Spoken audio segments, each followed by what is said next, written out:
Hi guys, welcome back to the channel. It's boxing block center right here, and you know we give you guys nothing but authentic news and views. So we all know what happened. The IBF has ordered about between Efe Ajagba and Martin Bakole, aka the Boogeyman, for the IBF final eliminator. Okay, meaning whoever wins the fight would then challenge Daniel Dubois for the IBF strap. The IBF ordered Adit Caballero to fight Martin Bakole. Adit Caballero turned it down. Then Adit Caballero put out a week before the post bid or something like that. And then they ordered Zhang. Even Martin Bakole wanted Zhang. He said, listen, I want Zhang. And then Zhang pulled out. It's just been announced that it's rumored right now that Zhang Caballero will be fighting each other on the Better Behave Limited before rematch card, you know. And then you also have Dubois versus Joseph Parker. I tell you right now, that card is a great card, but I don't like when fighters whom I perceive to be elite fighters, you know, avoid another elite fighter because they feel like, yeah, the other guy, the fight with the other guy is a fight of basically there's financial gain if IBF do it, but there's literally no gain in terms of popularity wise and stuff like that. It's like high risk, low reward. I don't like that pattern. But Ajagba, Martin Bakole, that's a big fight. That's a fight that I would definitely pay, I don't know, €100 to watch if possible, because I will always support, first of all, Efe Ajagba being my namesake, Efe, and Martin Bakole being an African, a fellow African, that has been avoided for quite a long time because it doesn't have a huge profile. But boxing shouldn't be like that. This is funny because Frank Warren thought, okay, after Dubois beat Anthony Joshua, that Dubois was just gonna be Dubois' popularity will go off the roof and he becomes this huge household name. Well, you guys have seen that's not the case. Joshua is our juggernaut. The name Joshua, Anthony Joshua, is a big name, and he didn't build that name by fighting two elite fighters and then go relax and try to look for easy opposition. No, he built that name by fighting the top dogs in the division. This is why, despite me commending Daniel Dubois, if he takes I will commend him if he takes the Parker fight, but I know the Parker fight is not a dangerous fight. It is a fight that Parker can win, but we all know Parker got stopped by Joe Joyce. And yes, Parker is not a bum or anything like that.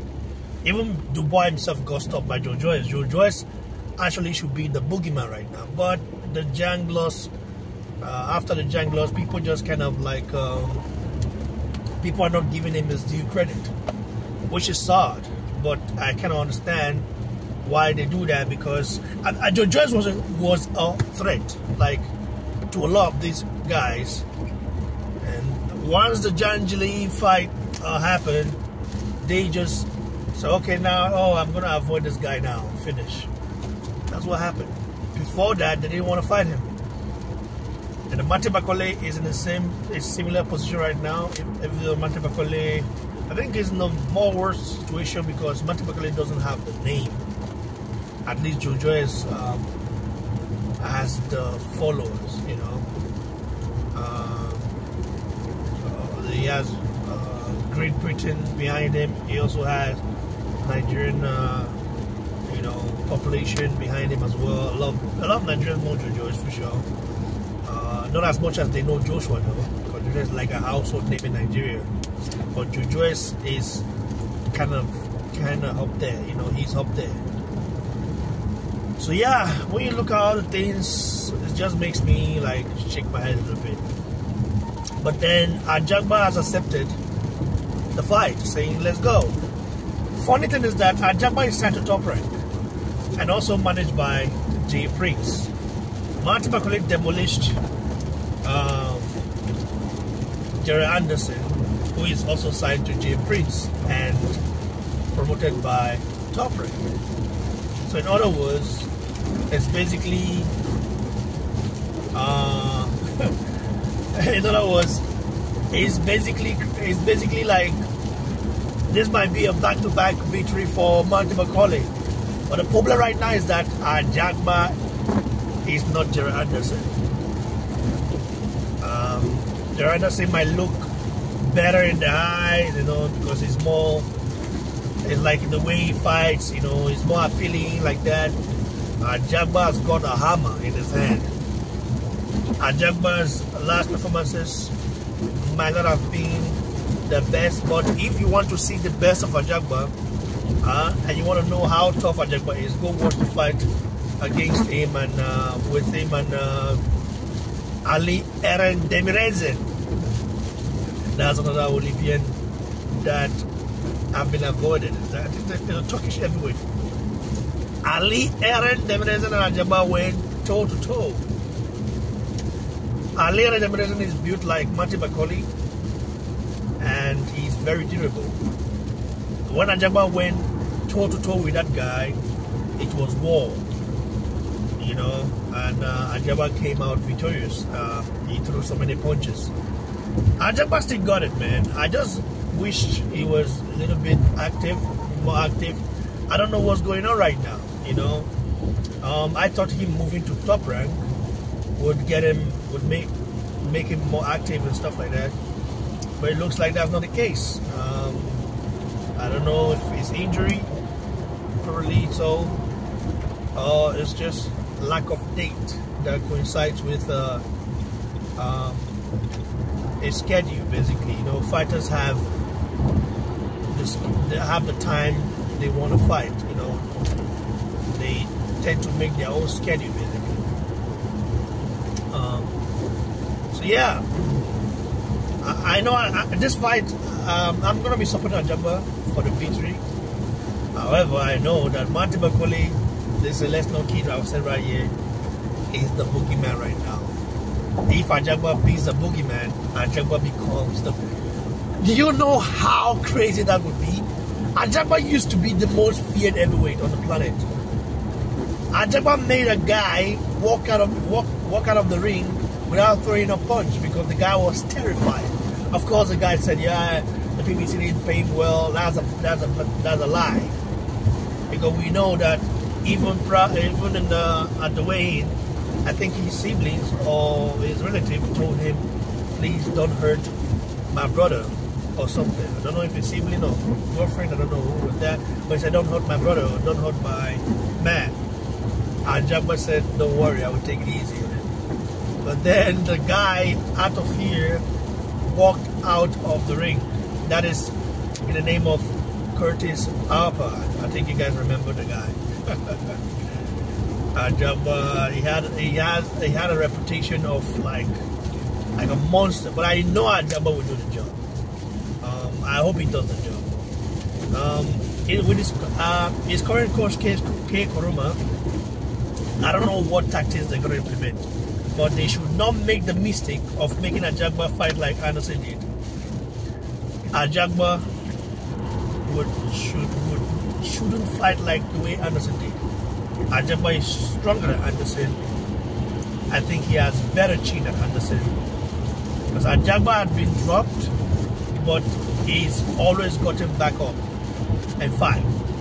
So he's never been, I don't think Ajagba has never been stopped. So we have to take that into consideration.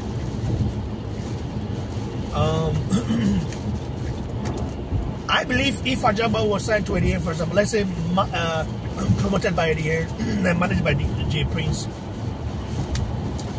I think things would have been a little bit different now. Because ADN probably would have tried to market him to Nigerians in diaspora, basically. The disadvantage Martin Bakole has is that he's from Congo. And Congo has a lot of problems right now. And you know what I mean. So Nigerians, we are very Congolese are patriotic, but it's a different kind of patriotism. Nigerians will travel to the hands of the earth to watch a fight. That's how patriotic Nigerians are. They will travel no matter, they wouldn't make an excuse. Nigerian patriotism is just different. When Nigerians support you, like, it's just a different, you just feel it. That's why you see even guys born overseas, born in America, born in Germany, born in Canada. For example, let's say Davido, for example, he had to go back to Nigeria to fulfill his music career. He was born in Atlanta in the US. But had it been Davido started in his career in the US, I don't think it wouldn't be as big. Because people will see him different, they will see him as American. So Davido came back, you know, like basically connected to his roots, of course. And yeah, the rest is history. So, in my opinion, Ajagba deserves to get the support. But I believe me right now, if this fight gets made, Nigerians will be all in this fight and they would want to watch it. That I can assure you. Millions of Nigerians would watch that fight. They want to see that fight. Like, they would watch it in a heartbeat. That fight is... that Ajagba Bakole has to be... I think he is the biggest African fight to be made right now. Because Ajagba used to be the #1 in Africa, right? I think Bakole is not #1. There was a time Ajagba was #1 and Bakole was #2. Bakole has always been #2 because the guy, the pedigree of the guy is well known, you know. So yeah, I'm looking forward to this. Can you believe that? Can you believe how crazy that would be? Can you believe the press conference? I don't know what will happen there, but Bakole would also be wary of Ajagba though. Ajagba's got one jab. He's got one of the best jabs. You know, I think he has a longer reach and stuff like that. And Ajagba, I know, would not quit. You know, it's gonna be a war. So I just hope Billy Nelson is ready and does not underestimate Ajagba, because that would be a big mistake. You know, so I'm looking forward to it, and yeah, stay tuned, guys.